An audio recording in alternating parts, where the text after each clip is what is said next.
صاحب ميدالية الذهبية في 1000 شارك في 800 متر، يتنبأ له بمستقبل في هذه المسافات. هل سيخلف العدائين الكبار في هذه المسافة سعيد عويطة وهشام القروج؟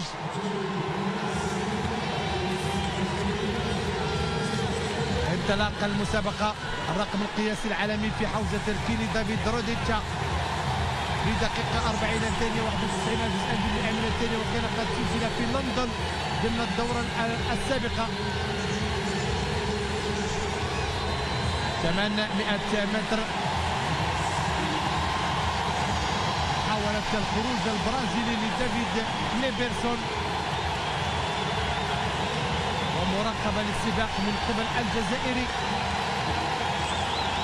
توفيق مخلوفي في المركز الرابع، مركز جيد.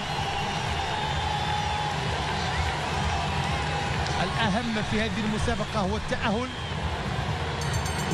إذن 400 متر الأخيرة والزيادة في السرعة، ولا زال البرازيلي كليبرسون يتقدم المجموعة.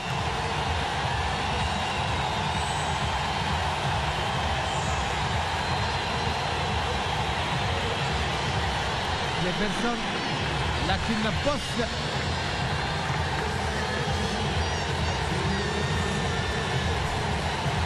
مخلوفي كما تشاهدون يتقدم من أجل الحصول على المراكز المؤهلة إلى الدور المقبل.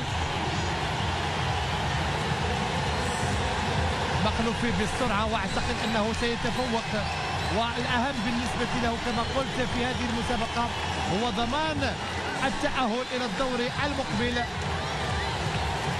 إذن توفيق مخلوفي من الجزائر يتأهل إلى الدور النهائي في هذه المسابقة، مسابقة 800 متر.